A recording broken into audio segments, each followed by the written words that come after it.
दोस्तों, एक समय की बात है, किसी नगरी में एक युवक रहा करता था। वो युवक अत्यंत दुखी था। वो बहुत निराश था। उसे ये समझ नहीं आ रहा था कि आखिर इस दुनिया में हर व्यक्ति अपने मतलब के लिए ही क्यों जीता है। उसे हर जगह हर कोई केवल स्वार्थी नजर आता था। वह हमेशा यही सोचा करता कि उससे कोई प्यार नहीं करता, उसकी कोई परवाह नहीं करता। सब उससे मतलब के लिए अपने संबंध रखते हैं। मतलब खत्म हो जाते ही सब उसे अपने आप से दूर कर देते हैं। दोस्तों, हमारे जीवन में भी कुछ ऐसा ही होता है। हम भी हमेशा किसी न किसी का साथ ढूंढते ही रहते हैं, और जब हमें किसी का साथ नहीं मिल पाता तो हम अपने आप को अकेला महसूस करते हैं, कमजोर महसूस करते हैं। हमें लगता है कि इस दुनिया में हमारे जैसे कोई है ही नहीं। हमें कोई प्यार नहीं करता, हमारी कोई परवाह नहीं करता। लेकिन हम यह भूल जाते हैं कि अंत में तो हर किसी को अकेले ही जाना है।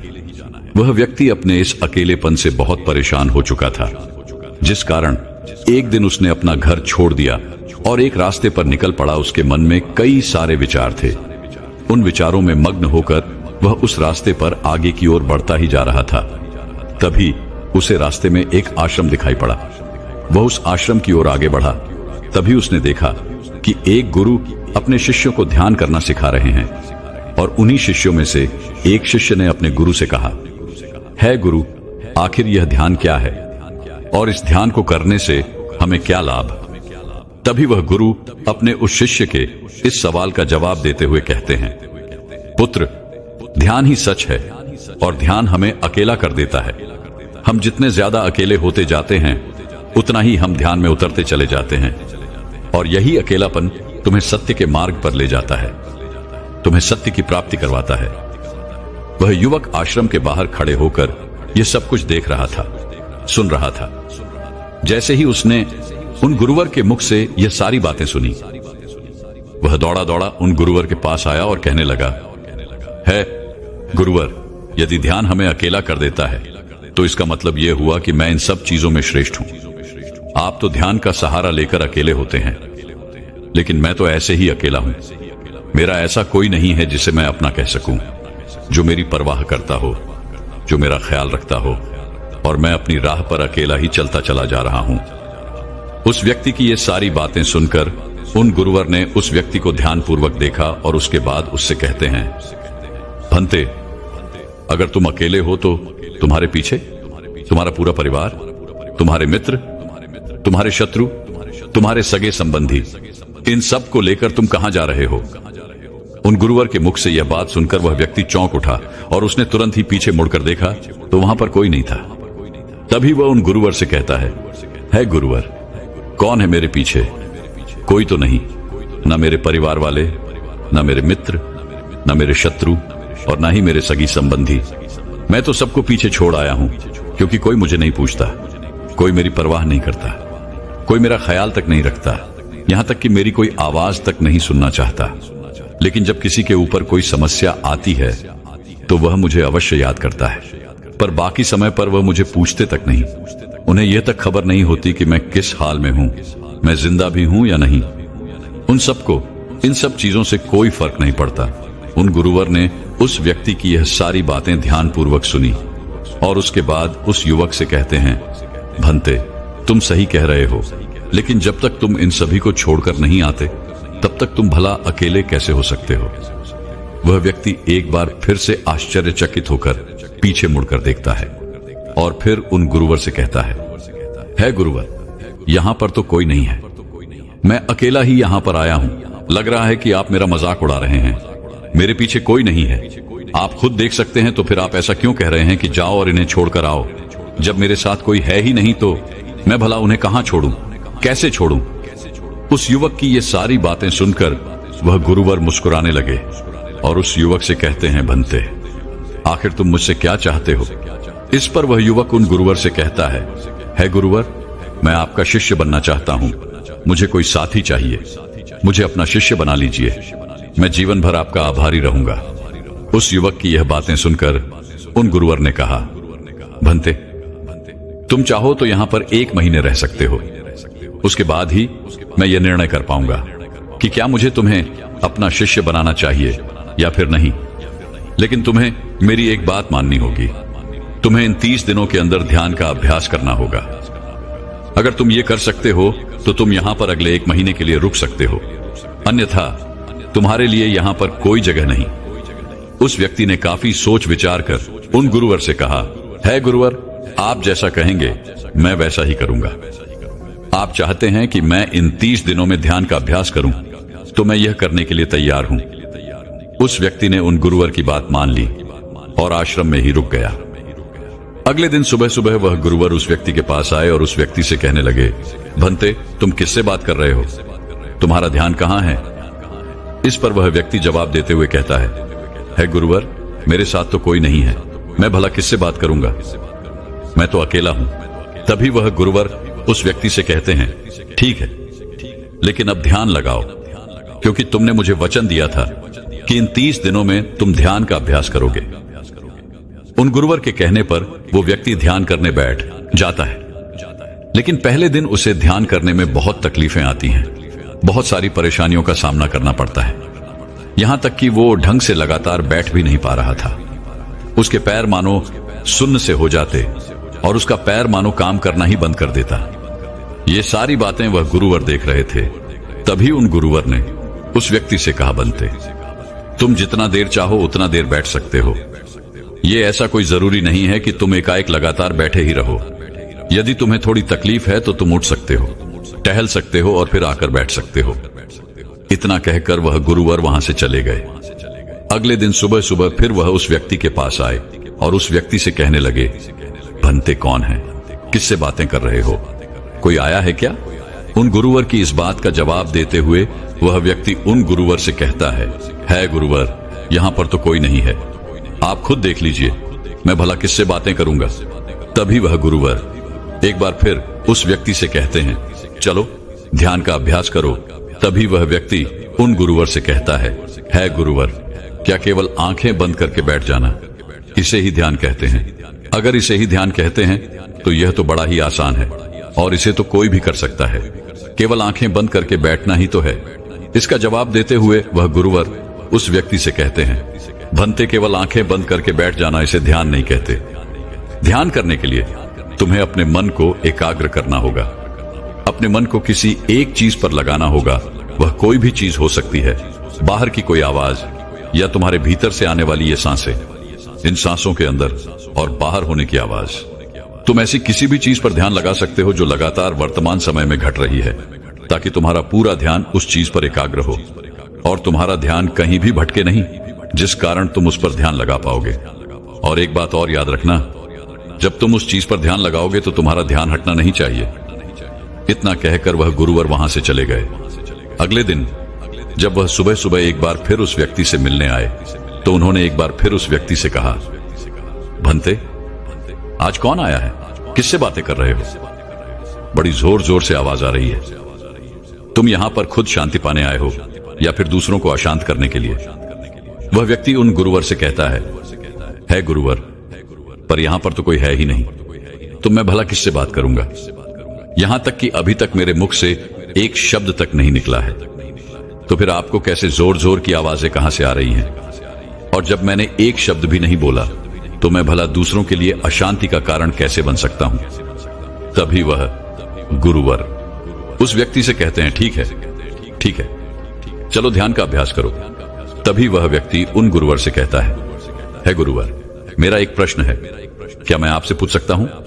तभी वह गुरुवर उस व्यक्ति से कहते हैं, पूछो, तुम्हें क्या पूछना है?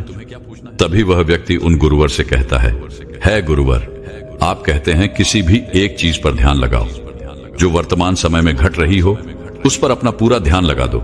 लेकिन जब मैं अपनी सांसों पर या फिर किसी ऐसी चीज पर ध्यान लगाने का प्रयास करता हूं जो लगातार घट रही है, तो मेरा ध्यान लगातार नहीं रह जाता। मैं पल पल भटकता रहता हूं। कभी मुझे कुछ याद आने लगता है तो कभी मुझे कुछ और याद आने लगता है। वो पुरानी चीजें, वो पुरानी यादें मेरा पीछा नहीं छोड़ती। आपके कल यहां से चले जाने के बाद मैंने ध्यान करने के लिए बहुत प्रयास किया, लेकिन वह पुरानी यादें बार बार मुझे याद आ रही थी, जिस कारण मैं एक चीज पर ध्यान लगा ही नहीं सका। तो अब मुझे क्या करना चाहिए? उस व्यक्ति की यह सारी बातें सुनकर वह गुरु मुस्कुराने लगे और वहां से चले गए। उन गुरुवर की हंसने की वजह उस व्यक्ति को समझ नहीं आई। अगले दिन सुबह सुबह एक बार फिर वह गुरुवर उस व्यक्ति के पास पहुंचे और कहा, भंते, ये तुम क्या कर रहे हो? इतना आलस, चारों ओर आलस ही आलस फैला हुआ है। अपने पास से आलस को भगाओ, अन्यथा यह तुम पर हावी हो जाएगा और फिर तुम हमेशा इसके अधीन बनकर रहोगे। तभी वह व्यक्ति गुरुवर से कहता है गुरुवर, आप तो रोज एक ही बात कहते हैं कि यहाँ पर कोई है, लेकिन मुझे तो कोई नजर आता ही नहीं। आप ही बताइए, यहाँ पर कौन है? तभी वह गुरु वह उस व्यक्ति से कहते हैं, ठीक है, चलो अभ्यास के लिए चलते हैं। तभी वह व्यक्ति उन गुरुवर से कहता है गुरुवर, मेरा एक प्रश्न है, आपकी आज्ञा हो तो मैं आपसे पूछना चाहता हूं। है गुरुवर उस व्यक्ति से कहते हैं, हाँ पूछो, क्या प्रश्न है तुम्हारा? तभी वह व्यक्ति उन गुरुवर से कहता है गुरुवर, आपकी कृपा से अब मैं पहले से बेहतर तरीके से ध्यान कर पा रहा हूं, लेकिन अभी भी मुझे एक समस्या आ रही है, और वह यह है कि जब भी मैं अपनी सांसों पर ध्यान देता हूं तो मेरा मन एकाग्र तो होता है और मैं पहले से ज्यादा और अच्छी तरह से ध्यान भी लगा पाता हूं, लेकिन ध्यान लगाते लगाते मुझे नींद आने लगती है और मैं सो जाता हूं। फिर उसके बाद मुझसे ध्यान नहीं हो पाता। उसके बाद केवल बस मुझे नींद ही नींद आती रहती है और मैं ध्यान की तरफ फिर अपने आप को मोड़ नहीं पाता। उस व्यक्ति की यह बात सुनकर वह गुरुवर उस व्यक्ति से कहते हैं, यह तो अच्छी बात है। इतना कहकर वह वहां से चले जाते हैं। 5वें दिन जब सुबह सुबह वह गुरुवर उस व्यक्ति के पास पहुंचते हैं तो वे कहते हैं, भंते, तुमने इतने लोगों को क्यों बुला रखा है? इतने सारे लोग तुम्हें ध्यान नहीं करने देंगे। तुमने इतने सारे लोगों को क्यों बुलाया है? इन्हें यहां से जल्दी भेजो। मुझे ये बिल्कुल नहीं पसंद। तुम तो यहां पर अकेले आए थे जैसा कि तुमने कहा, तो फिर इतने सारे लोगों को तुमने आज क्यों बुला रखा है? इन्हें अभी के अभी वापस छोड़कर आओ। तभी वह व्यक्ति उन गुरुवर के बारे में मन ही मन ये सोचता है कि लगता है गुरुवर पागल हो चुके हैं। जब भी रोज आते हैं तो हमेशा एक ही बात कहते हैं कि यहां पर कोई है, लेकिन मुझे तो कोई नजर ही नहीं आता।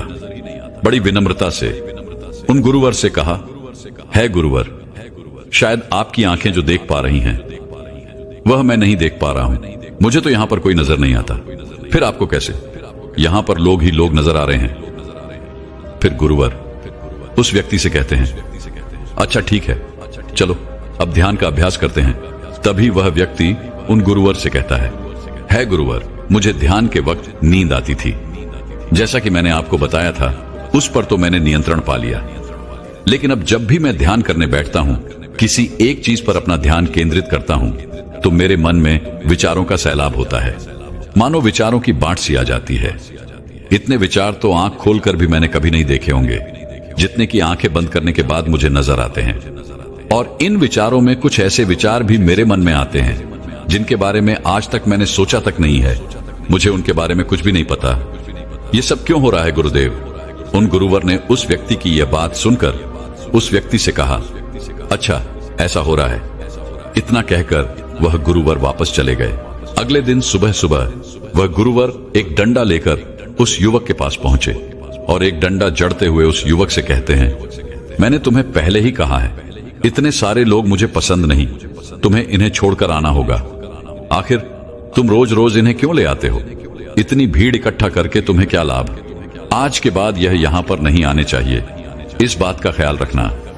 यदि आज के बाद यहां पर कोई भी नजर आया और तुम्हारी बक बक मुझे सुनाई पड़ी, तो मैं तुरंत ही तुम्हें इस आश्रम से निकाल दूंगा। तभी वह व्यक्ति बड़ी विनम्रता से उन गुरुवर से कहता है गुरुर, मुझे तो यह समझ नहीं आता कि मुझे कोई नजर ही नहीं आता, लेकिन आप रोज एक ही बात कहते हैं कि यहां पर मैंने भीड़ इकट्ठी कर रखी है। जिन लोगों को भी मैंने लाया है उन्हें मुझे छोड़कर आना होगा, लेकिन मैं आपसे हर रोज एक ही बात कहता हूं कि मुझे कोई नहीं नजर आता, ना ही मुझे कोई यहां पर दिखाई पड़ता है और ना ही मैं अपने मुख से एक शब्द भी निकालता हूं, लेकिन फिर भी आप कहते हैं कि आपको लोगों की आवाजें सुनाई पड़ रही हैं। तभी वह गुरुवर है उस व्यक्ति की इस बात का जवाब देते हुए कहते हैं, क्या तुम्हारे मित्र, तुम्हारे परिवार वाले, तुम्हारे सगे संबंधी, तुम्हारे शत्रु, तुम्हारी इच्छाएं, तुम्हारी वासनाएं, ये सब क्या तुमसे मिलने नहीं आते? वह व्यक्ति उन गुरुवर से कहता है, नहीं गुरुदेव, मुझसे कोई मिलने नहीं आता। मैं तो यहां पर अकेला ही आया था और अभी भी मैं अकेला ही हूं, मेरा कोई नहीं। तभी वह गुरु क्रोधित होकर उस झंडे से उस व्यक्ति पर एक और प्रहार करते हैं और कहते हैं, अभी बैठो, अभी ध्यान लगाओ, और यदि तुम्हारे ध्यान में कोई भी आता है तो मुझे बताओ। वह व्यक्ति उन गुरुवर की बात मान लेता है और तुरंत ही ध्यान करने बैठ जाता है। कुछ देर तक तो वह काफी शांत रहता है, लेकिन कुछ देर बाद ही वह उन गुरुवर से कहता है गुरुदेव, मेरा भाई मुझसे मिलने आया है, साथ में मेरे पिताजी भी हैं। दोनों बहुत दुखी हैं, क्योंकि मैं उन्हें छोड़कर यहाँ जो चला आया हूँ, मेरे भाई की तबीयत भी कुछ ठीक नहीं लग रही। वह मुझे बुला रहे हैं। मेरे बड़े भाई की पत्नी अर्थात मेरे भाभी मेरे बड़े भाई के साथ अच्छा व्यवहार नहीं कर रही, और तो और मेरी प्रेमिका भी आई हुई है। वह मुझसे पूछ रही है कि क्या तुम मुझसे शादी करोगे या फिर मैं किसी और से शादी कर लूं। वह भी बहुत दुखी नजर आ रही है। और इतना ही नहीं, मेरे कुछ मित्र भी पीछे खड़े हैं जिनसे मैंने कुछ कर्ज लिए थे। आज वो मुझसे अपना कर्जा मांगने आए हैं, मुझे धोखेबाज कह रहे हैं, मुझे अपशब्द बोल रहे हैं, और वो साथ में मेरे कुछ शत्रुओं को भी लाए हैं। लेकिन मेरे शत्रु मुझे मारना नहीं चाहते। वह तो यह कह रहे हैं कि तू तो पहले से ही मरा हुआ है, तुझे और क्या मारना। इतना कहकर वह व्यक्ति कुछ देर के लिए शांत हो गया, लेकिन उसी के बाद फिर कुछ देर बाद वह एक बार फिर से उन गुरुवर से कहने लगा है, गुरुवर, अब मेरे पास एक बहुत बड़ा घर है, इसे मैंने खरीद लिया है। मैं, मेरे पिता, मेरी माता, मेरा भाई, मेरी भाभी सभी इसमें बहुत मिलजुल के रह रहे हैं। हम बहुत खुश हैं। मैं अब अपने मित्रों से अत्यधिक अमीर हूं। मेरे पास बेशुमार धन दौलत है, और तो और मैंने अपनी प्रेमिका से शादी भी कर ली है और इसका जश्न मना रहे हैं। इतना कहकर वह व्यक्ति एक बार फिर शांत हो गया, और फिर कुछ देर बाद और फिर एक बार उन गुरुवर से कहता है गुरुवर, मुझे कोई मारने का प्रयास कर रहा है। लगातार वो मुझ पर प्रहार कर रहा है।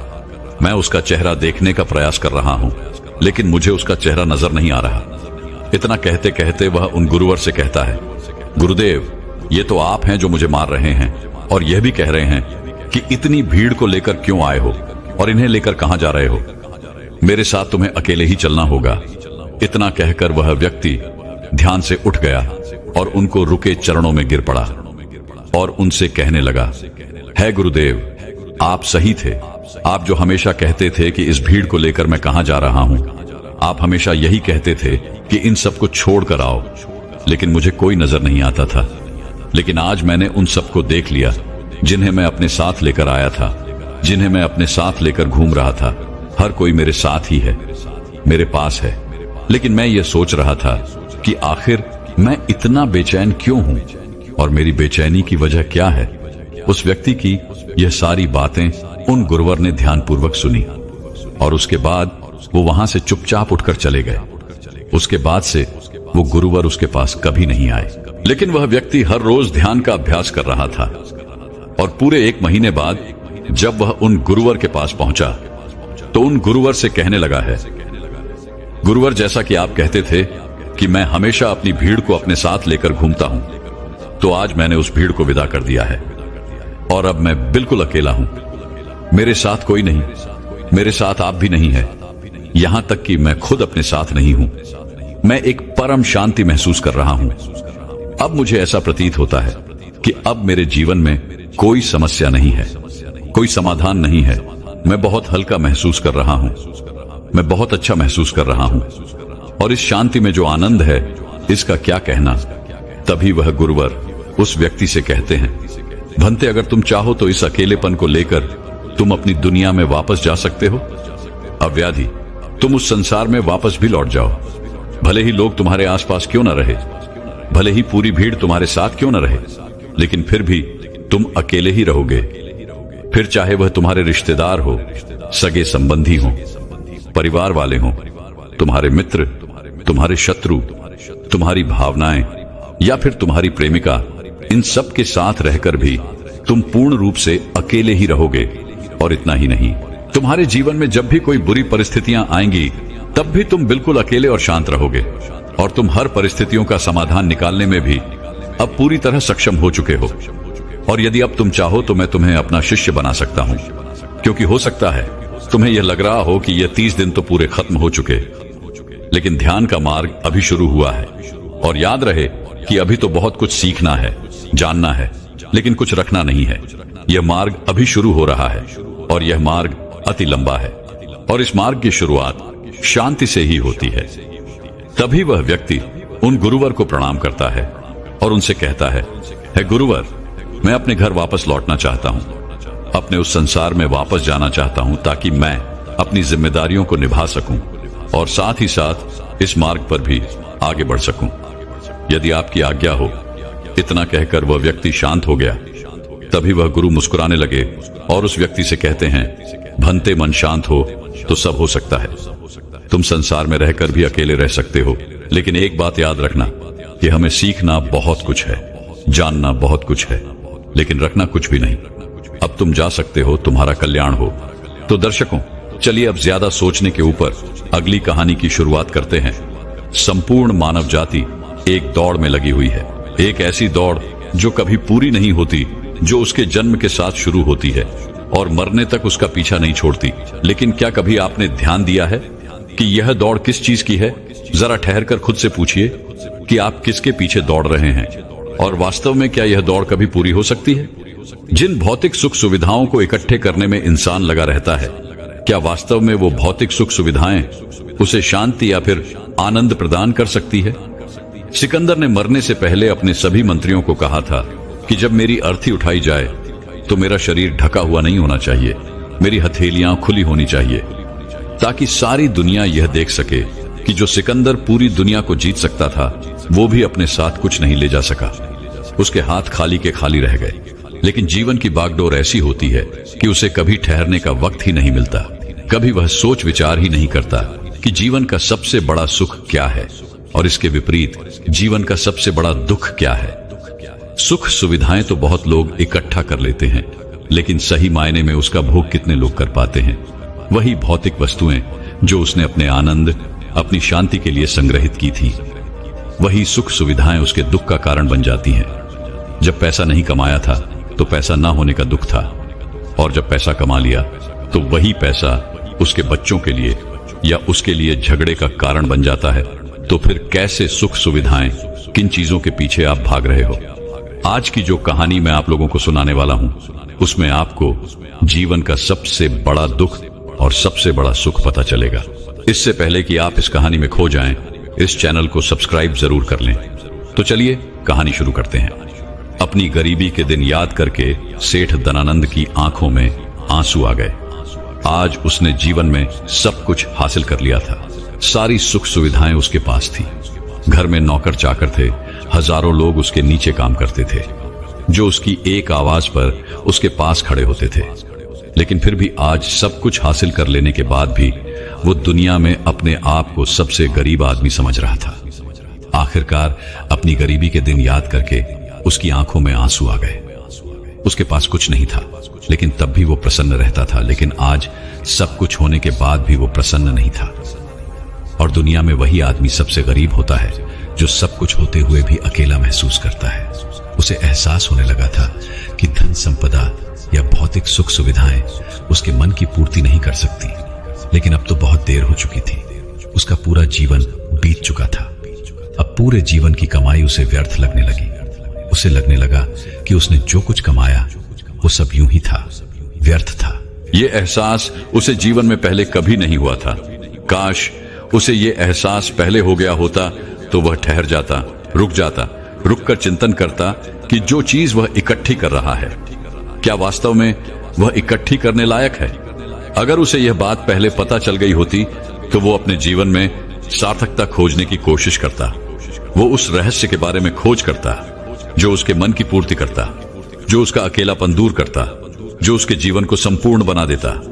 उसने अपने दोनों बेटों को अपने पास बुलाया और उन्हें जीवन की सीख समझाने की कोशिश करने लगा।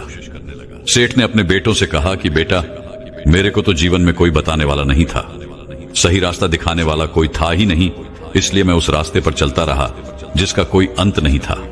और आखिर में पहुंचकर मुझे महसूस हुआ कि जितना रास्ता मैं तय करके आया हूं उतना ही रास्ता बाकी और है। शायद मैं गलत रास्ते पर निकल पड़ा था और अब इतना समय नहीं बचा कि मैं नए रास्ते पर फिर से नया सफर शुरू करूं। उसने अपने दोनों बेटों से कहा कि बेटा, पता है दुनिया में सबसे बदनसीब आदमी कौन होता है? वो जिसके पास सब कुछ होते हुए भी कुछ नहीं होता, जो अपने आप को सब कुछ होते हुए भी अकेला महसूस करता है। भला इससे बड़ा दुख, इससे बड़ी बदनसीबी और क्या हो सकती है? यह सुनकर उसके बड़े बेटे ने कहा कि पिताजी, सब कुछ तो आपके पास है, धन संपदा, पूरा परिवार, सारी खुशियां आपके पास है, लेकिन फिर भी आप अपने आप को बदनसीब क्यों समझते हैं? उसका बड़ा बेटा वह नहीं समझ पा रहा था जो उसके पिता उसे समझाने की कोशिश कर रहे थे। फिर भी उसने अपनी बात को समझाने की कोशिश करते हुए कहा, अभी तुम्हें लगता है कि जीवन में तुम्हारे पास सब कुछ है। मुझे भी तुम्हारे उम्र में ऐसा ही लगता था, लेकिन अब मैं बूढ़ा हो चला हूं। कुछ समय बाद मेरी मृत्यु भी नजदीक है और अब मुझे एहसास हो रहा है कि दुनिया में तो सब कुछ पीछे छूट जाता है। घर, परिवार, रुपया, पैसा, धन संपदा, सब कुछ यही रह जाता है और आखिर में मेरे साथ जाएगा क्या? क्या मैं दुनिया में सबसे अकेला इंसान नहीं हूं? क्या मैं दुनिया का सबसे बदनसीब आदमी नहीं हूं, जिसके पास सब कुछ होते हुए भी वह अपने साथ कुछ भी नहीं ले जा सकता? सेठ के बेटे ने सेठ से सवाल पूछा कि पिताजी, फिर दुनिया में क्या इकट्ठा करना चाहिए? ऐसे तो हर इंसान अकेला ही होता है। कौन इंसान इस दुनिया में भला ऐसा होता है जो अपने साथ इस दुनिया की सुख सुविधाएं या फिर अपना परिवार को साथ लेकर जाता है? सब लोग तो अकेले ही जाते हैं। फिर तो दुनिया में हर एक आदमी बदनसीब ही हुआ। यही सवाल सेठ के मन में भी उठ रहा था, लेकिन उसके खुद के पास इसका कोई जवाब नहीं था, तो वह अपने बेटे को भला इसका क्या उत्तर देता। इसीलिए उसने अपने बेटे से कहा कि बेटा, मैं खुद इस सवाल का जवाब तलाश रहा हूं। अगर एक आदमी के पास सब कुछ होते हुए भी वह अकेला है, उन भौतिक सुख सुविधाओं का वह भोग नहीं कर पा रहा है, तो वह सबसे बड़ा दुख हुआ। मैं मानता हूं दुनिया का सबसे बड़ा दुख यही है कि आपके पास सब कुछ होते हुए भी आप अकेलापन महसूस करो। लेकिन इसके विपरीत दुनिया का सबसे बड़ा सुख क्या हो सकता है? इस सवाल का जवाब तो मेरे बेटे मुझे भी नहीं पता। इसीलिए मैं यह चाहता हूं कि मेरे मरने से पहले जिस सवाल का जवाब मुझे नहीं मिला, वह जवाब तुम अपने जीवन में ढूंढो। और यकीन मानो, अगर तुमने अपने जीवन में इस सवाल का जवाब ढूंढ लिया तो तुम दुनिया के सबसे सुखी इंसान कहलाओगे। यह कहानी सुनाकर गुरु ने अपने शिष्यों से सवाल पूछा कि दुनिया में सबसे बड़ा सुख क्या होता है? सभी शिष्य ध्यानपूर्वक अपने गुरु की यह कहानी सुन रहे थे। संध्या का समय था। धीमी धीमी हवा चल रही थी, जिससे कि पेड़ की पत्तियां हिल रही थी। आसमान में पक्षी सहचा रहे थे। सूर्य अस्त होने को आया था और सभी शिष्य अपने गुरु से इस सवाल का जवाब जानना चाहते थे। लेकिन इससे पहले ही गुरु ने अपने शिष्यों से सवाल पूछ लिया। इसका उत्तर देते हुए एक शिष्य ने कहा कि गुरुदेव, दुनिया में सबसे सुखी इंसान वही है जिसका शरीर सुखी है। अगर आपके शरीर में बीमारियां हैं तो आपके पास कितनी भी भौतिक सुख सुविधाएं हों, आपके लिए वो व्यर्थ है। और इसके विपरीत अगर आपका शरीर सुखी है, अगर आपका शरीर स्वस्थ है, तो चाहे आपके पास कुछ भी नहीं हो, लेकिन उसके बावजूद आप अपने जीवन में सुखी रहोगे। इसलिए संसार का सबसे बड़ा धन हमारा शरीर होता है। यह सुनकर दूसरे शिष्य ने उसका विरोध करते हुए कहा कि गुरुदेव, दुनिया में बहुत से लोग ऐसे हैं जिनका शरीर एकदम स्वस्थ है, लेकिन बावजूद इसके वो अपने जीवन में सुखी नहीं है। मैं मानता हूं कि जीवन में सबसे ज्यादा सुखी वही इंसान है जिसका मन सुखी है। गुरु ने अपने इस शिष्य से सवाल किया कि अच्छा, ये बताओ कि मन को सुखी किस प्रकार किया जा सकता है? इसका जवाब देते हुए उस शिष्य ने कहा कि गुरुदेव, मन कभी भी संतुष्ट नहीं होता है। अगर हम किसी प्रकार मन को संतुष्ट करना सीख लें तो फिर हम किसी भी परिस्थिति में आनंद और शांति से रह सकते हैं। लेकिन समस्या यही होती है कि मन का भला कभी होता ही नहीं है। मन को चाहे कितना भी खिला दो, लेकिन उसकी भूख कभी पूरी नहीं होती। चाहे उसको कितना ही धन दे दो, लेकिन बावजूद इसके इसका लालच बढ़ता ही जाता है। अब गुरु ने सभी शिष्यों को समझाना शुरू किया। गुरु ने कहा कि अज्ञानतावश मनुष्य कभी यह समझ नहीं पाता कि उसका मन हमेशा से खाली था, लेकिन व्यर्थ की चिंताएं, व्यर्थ के लक्ष्य अपने जीवन में बनाकर उसने अपने मन को बांध लिया। जिस मन की प्रवृत्ति हमेशा खाली रहने की थी, उसने उस मन को कूड़े कचरे से भर लिया। इसीलिए वह मन जो बचपन में हमेशा खाली रहता था, हर चीज में, हर खेल में आनंद ढूंढ लेता था, अकेले में भी आनंद पूर्वक, शांति पूर्वक रहता था, अब वही मन सब कुछ मिल जाने के बाद भी हमेशा दुखी रहता है। लेकिन अगर इंसान सिर्फ वर्तमान में रहना सीख ले, सिर्फ इतना सा होश प्रकट कर ले कि उसे हमेशा वर्तमान में रहना है, ना तो भविष्य की कल्पनाओं में, ना अतीत की यादों में, सिर्फ वर्तमान में, सिर्फ इस एक सूत्र से वो अपने पूरे जीवन को बदल सकता है। वर्तमान में रहकर सभी सूक्ष्म सुविधाओं का भोग करना, पूर्ण होश के साथ, पूर्ण आनंद के साथ हर एक चीज का भोग करना, सिर्फ यही जीवन को सुखी बना सकता है। हम हर चीज को, हर काम को, हर रिश्ते को आधे अधूरे मन से निभाते हैं। जैसे कि खाना खाते समय हमारा दिमाग कहीं रहता है, हमारा शरीर कहीं रहता है, और इसीलिए जब शरीर और मन में दूरी पैदा होती है तो उससे तनाव पैदा होता है। अगर आपका शरीर और आपका मन और मस्तिष्क सभी एक जगह पर संगठित होना सीख लें, तो फिर आप अपने जीवन में उस शांति, उस आनंद का एहसास कर पाएंगे जो बड़े बड़े योगी पहाड़ों में तपस्या करके प्राप्त करते हैं। लेकिन इसके लिए जीवन में ज्ञान के प्रकाश का उदय होना बहुत आवश्यक है, क्योंकि अज्ञानता में आप अपने मन को कभी नहीं समझ पाएंगे। मन को समझना इस दुनिया का सबसे कठिन कार्य होता है। अगर आप अपने मन को जबरदस्ती वर्तमान में खींच कर लाने की कोशिश करेंगे तो आप बहुत जल्दी परेशान हो जाएंगे। ये कार्य बड़े धीरे धीरे, बड़ी निष्ठा और प्रेम के साथ किया जाता है, बड़े संयम के साथ किया जाता है। अगर आप इसको जबरदस्ती करने की कोशिश करेंगे तो आप तनाव में आ जाएंगे, आप बहुत जल्दी हार मान लेंगे। इसलिए कदम कदम पर आगे बढ़ा जाए तब मंजिल सामने ही है। और यह कहकर गुरु ने सभी शिष्यों से कहा कि अब हम ध्यान करेंगे। ध्यान करने से मनुष्य का मन, उसका मस्तिष्क वर्तमान में स्थापित होना सीख जाता है। धीरे धीरे प्रतिदिन ध्यान का अभ्यास करने से वह उस आनंद और शांति का अनुभव कर पाता है जो सांसारिक वस्तुओं में कहीं नहीं मिलता, जो किसी भौतिक सुख सुविधा में नहीं मिलता। और इसके बाद सभी शिष्य अपने गुरु के साथ ध्यान में लीन हो गए। दोस्तों, मैं उम्मीद करता हूं कि यह कहानी सुनने से आपके जीवन में अच्छे बदलाव आए होंगे। आपको इस वीडियो से क्या सीखने मिला, ये कमेंट करके जरूर बताएं, और अपने परिवार, दोस्तों या आपके करीबी इंसान के साथ ये कहानी शेयर करके उन्हें भी इस ज्ञान से परिचित करवाएं।